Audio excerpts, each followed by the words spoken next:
आपने परम पूज्य श्री राधा बाबा का नाम सुना होगा। गीता वाटिका गोरखपुर में विराजते थे। बहुत उच्च कोटि के प्रेमी अनुरागी संत थे। उनका जीवन चरित्र साधकों के पढ़ने योग्य है। अपने आरंभिक जीवन में वो स्वतंत्रता आंदोलन के एक बड़े घटक थे, क्रांतिकारी थे और उनको जेल में अंग्रेज शासकों के द्वारा भयंकर प्रताड़ना दी गई। उसको आप पढ़िए तो आप रोने लग जाएंगे, इतनी प्रताड़ना दी गई।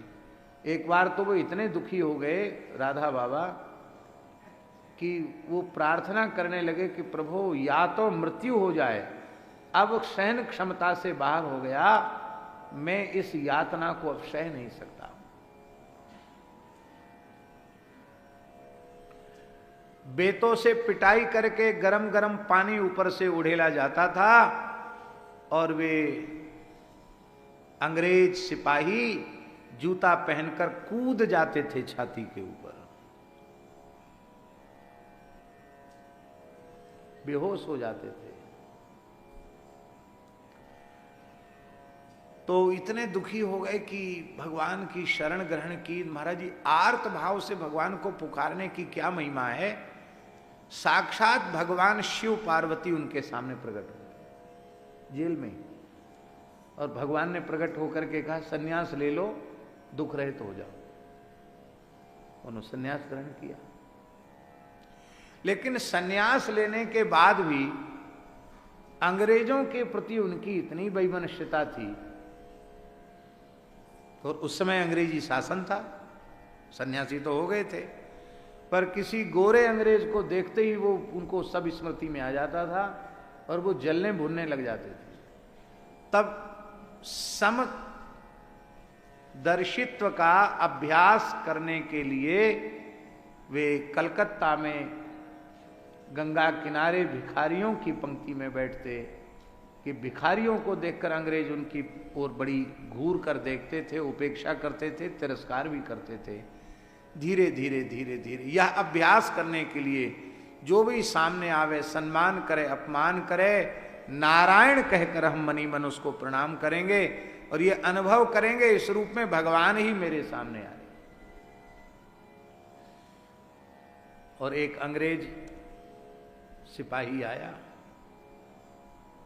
और उस सिपाही ने पहले मुंडित श्री राधा बाबा के सिर पर डंडा लगाया। बैठे थे भिक्षुकों की पंक्ति में, पैसा तो छूते ही नहीं थे, वो तो केवल अभ्यास कर रहे थे समदर्शिता का। डंडा लगाया, फिर भी बाबा शांत भाव से बैठे रहे, न हंसे, न मुस्कुराए, न बोले, न देखे।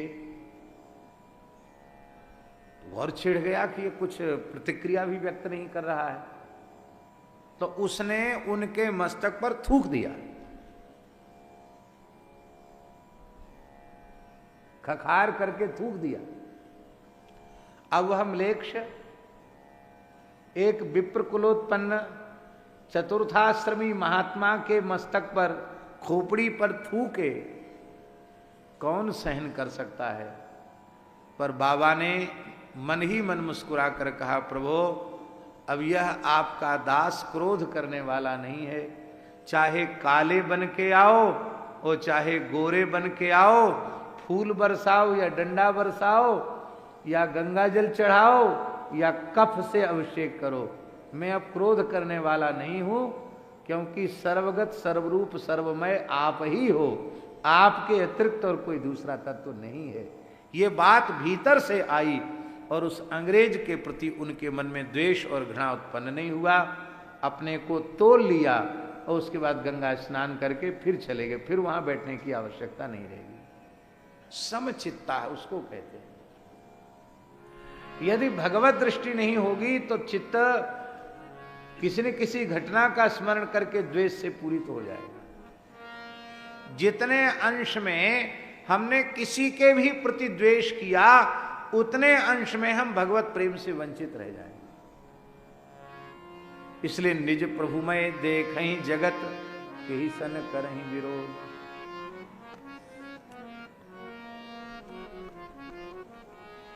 समचित्ता प्रशांता विमन्यवः। प्रशांत का लक्षण क्या है? बोले विमन्यवः, उन्हें क्रोध नहीं होता है। और जिनमें क्रोध नहीं होता है वे ही जीवों के सच्चे सुहृद होते हैं, वे ही सच्चे साधु होते हैं। और यह जो उत्तम संग महापुरुषों का है ये संसारियों के बीच में नहीं मिलेगा, ये तो वन में ही मिलेगा। इसलिए चाहत टहल साधु, वन में जाकर भी सबरी संतों की सेवा करना चाहती है, क्योंकि संस्कृति के चक्र से छूटने का द्वार ही साधु सेवा है।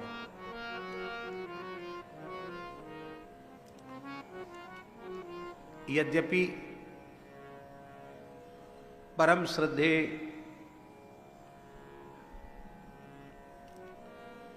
पीठाचार्य श्री बलराम दास जी महाराज ने अपने उद्बोधन में बहुत अच्छी बात कही। उन्होंने कही कि इस प्रकार से जिनमें नाम निष्ठा है, स्वरूप निष्ठा है, उन संतों के चरणों में हम प्रणाम करते हैं। और इस प्रकार का भाव हमारे पूर्वाचार्यों ने दिया है। कबीरदास जी कहते महाराज जी, जेहि घट नाम रहा भरपूर, जेहि घट नाम रहा भरपूर, तिनके पग पंकज हम धूर, तिनके पग पंकज हम धूर। पर हम बड़ी विनम्रता से निवेदन कर रहे हैं कि भीतर से किस जीव का क्या भाव है, आप उसको कैसे समझेंगे? कोई साधन तो बताओ।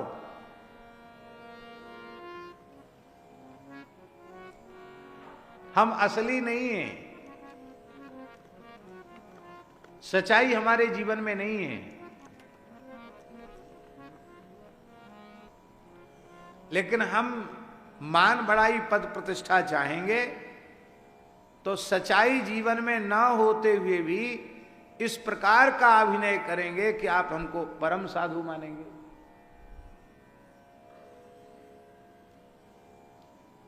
और परम साधु होते हुए भी जीवन में सच्चाई साधुता होते हुए भी यदि हमारे मन में संसार के प्रति मान बढ़ाई पद प्रतिष्ठा के प्रति तनिक भी आकर्षण नहीं है, और हमें पता चला कि अमुक व्यक्ति बड़ी श्रद्धा पूर्वक हमारे पास आया है, तो हम जानबूझकर ऐसा नाटक करेंगे कि वो हमसे दूर चला जाए। तो असाधु तो साधु प्रमाणित हो जाएंगे, और साधुओं को असाधु मानकर आप उनका तिरस्कार करने लग जाएंगे। तो ये कैसे, ये मापदंड कहाँ है आपके पास, ये सामर्थ्य कहाँ है आपकी कि आप समझें कि ये प्रेमी है कि ये प्रेमी नहीं है? फिर जाने अनजाने किसी न किसी संत का, भक्त का तिरस्कार हो जाएगा। इसलिए सबसे बढ़िया बात यही है कि जिनके मस्तक पर ऊर्ध्व पुंड्र है, कंठ में तुलसी है, जिह्वा पर भगवान नाम है, वैष्णव का स्वरूप है, उसको देखकर वैष्णवो वैष्णवम दृष्टवा दंडवत प्रणमेत भुवि, प्रणाम कर ले। बोले तब ठीक है, जिनके तिलक नहीं है उनके क्या करे हैं? उनके प्रति भी असद भाव न रखे। जिनके चिन्ह हैं उनको स्वरूप निष्ठ वैष्णव मानकर उनका सत्कार करे, उनको हरिभक्त ही माने, उनको भजनानंदी ही माने। और जिनके मस्तक पर कोई चिन्ह नहीं है उन्हें अंतर्निष्ठ भक्त मान करके प्रणाम कर ले, तो भक्तापराध से बच सकता, नहीं तो नहीं बच पाएगा भक्तापराध। और दोनों दृष्टि नाभाजी ने प्रदान की है। हाँ, इसलिए सभी संतों को दंडवत है, बालक हो, बूढ़े हो, युवा हो, किसी परंपरा के हो, किसी संप्रदाय के हो, साधन निष्ठ हो या साधन शून्य हो, संत का वेश है तो ये साक्षात भगवान है, हम इनके चरणों में प्रणाम करते हैं। महाराज भक्त माने क्या होता है? आप सब संस्कृत के लोग बैठे हैं, भात तो होता ही है, भात भी होता कि नहीं होता? भक्त माने भाग होता है, भक्त माने भाग, भाग माने क्या है? अंश, हिस्सा।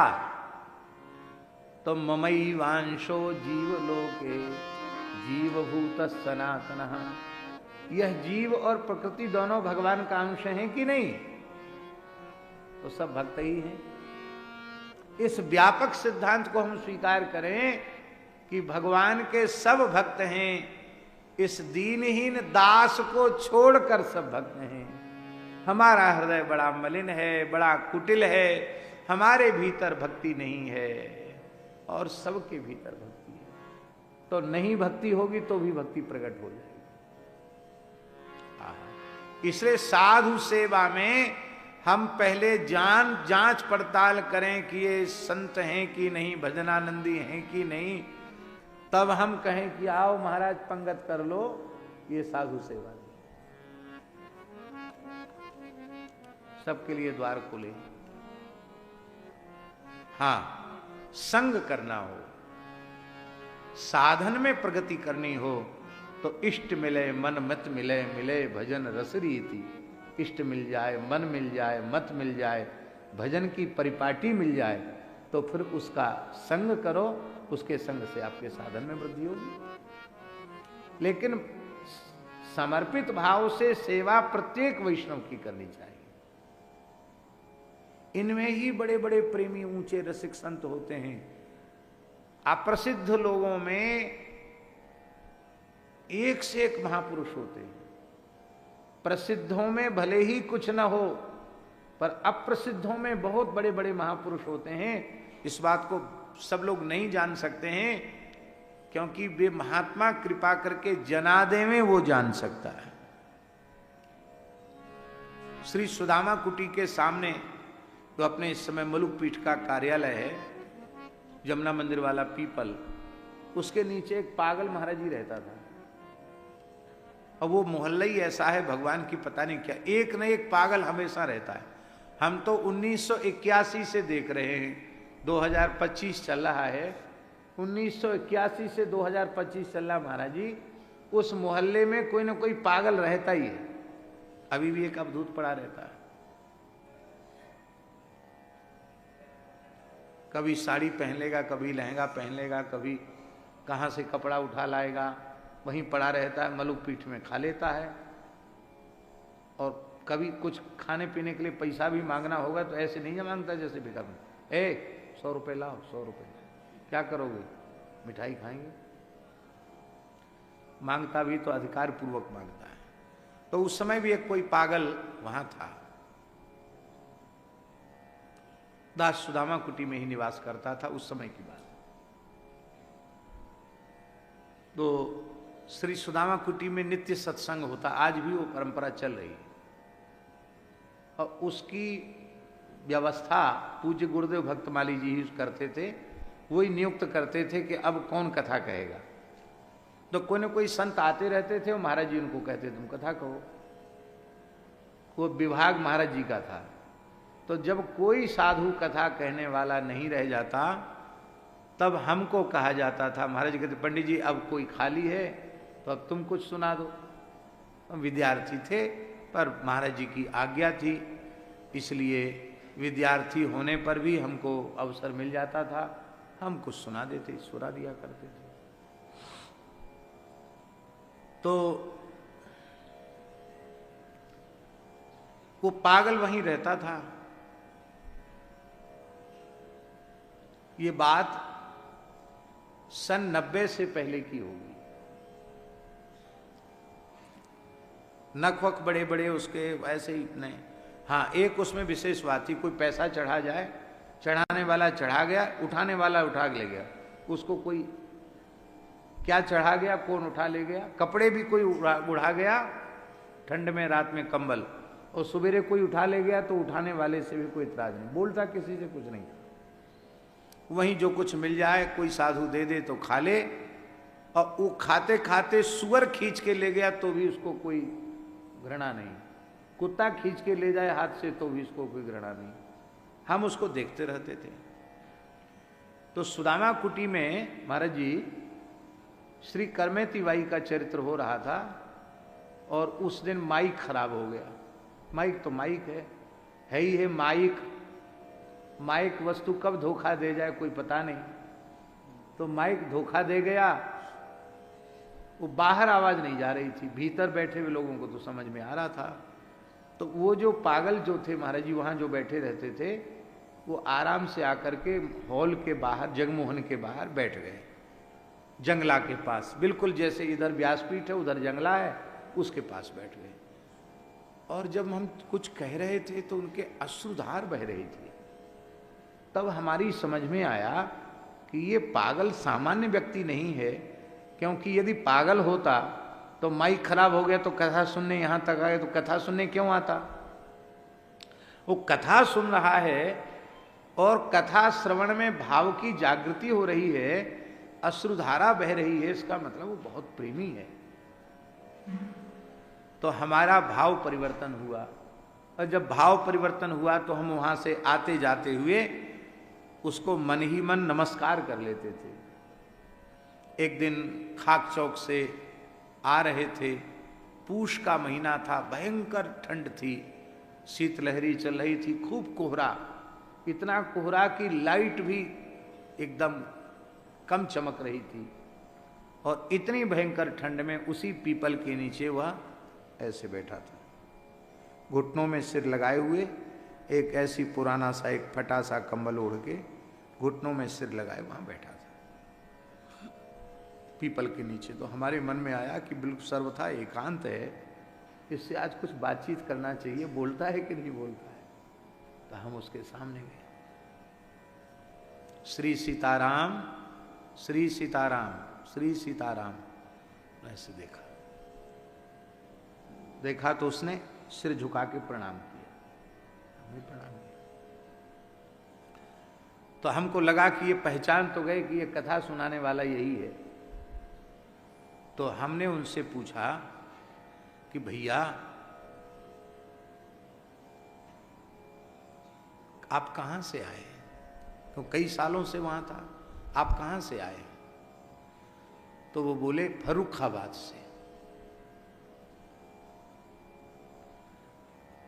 फिर मैंने दूसरा प्रश्न किया, आपका किस घर का शरीर है?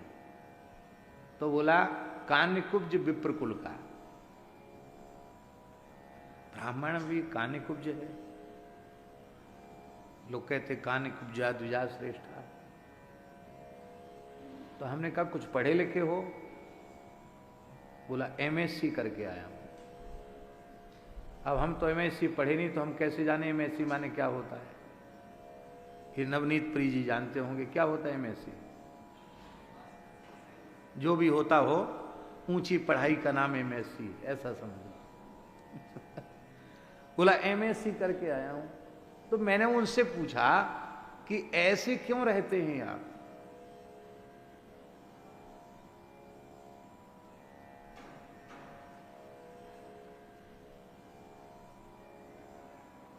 विराज भागवत निवास से आए हैं, आओ विराज।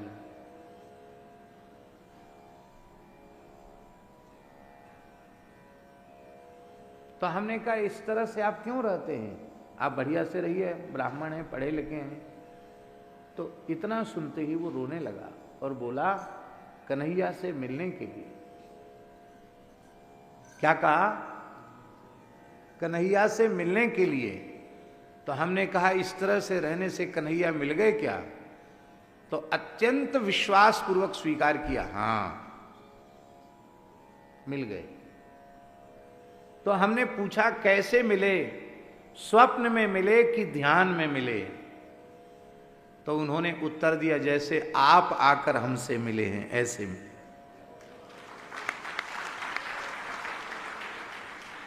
हमने कहा एक बार मिले, एक बार दर्शन हुआ, इतना सुनते ही फूट फूट कर रोने लगा। कहा नित्य होता है, निरंतर होता है, नित्य होता है, निरंतर होता है, बस यही दोहराता रहा और रोता रहा। मैंने श्रद्धावनत होकर, भूमिष्ठ होकर, मस्तक रखकर मैंने प्रणाम किया और उसने रोते हुए एक वाक्य कहा, विष्णुदान जी अब देखो वृंदावन के पागल कैसे होते हैं। उसने रोते हुए एक वाक्य कहा कि मैं अपने तरीके से रहकर यहाँ भजन कर रहा हूँ, मेरी बहुत प्रार्थना है आप इस बात का प्रकाश किसी के सामने मत करो, नहीं मेरा भजन नष्ट हो जाएगा। तो मैंने बहुत विनम्रता से कहा, हम भी भावुक हो गए। हमने कहा मैं आपको वचन देता हूँ, जब तक आपका शरीर रहेगा, आप क्या हैं, कौन हैं, कैसे कर रहे हैं, हम किसी के सामने चर्चा नहीं। और फिर मेरे ही सामने कुछ समय बाद उनका शरीर पूरा हुआ और कोई महात्मा थोड़ी लोग उनको मानते थे। वो जो कचरा वाली गाड़ी होती है उसी में लोग रख करके जमुना जी पहुंचाया है। शास्त्रीय विधि है अंत्येष्टि की, लेकिन उनके लिए है जिनके मरने के बाद उनके ऊर्ध्वलोक जाने में कोई शंका संदेह हो। जो जीते जी ही भगवत साक्षात्कार संपन्न है, मुक्त हैं, वो तो क्या है, उनकी देहोपाधि रहे चाहे जाए, वो तो भगवान को नित्य ही प्राप्त है। तो आप कैसे समझेंगे कि ये महात्मा है कि ये नहीं है?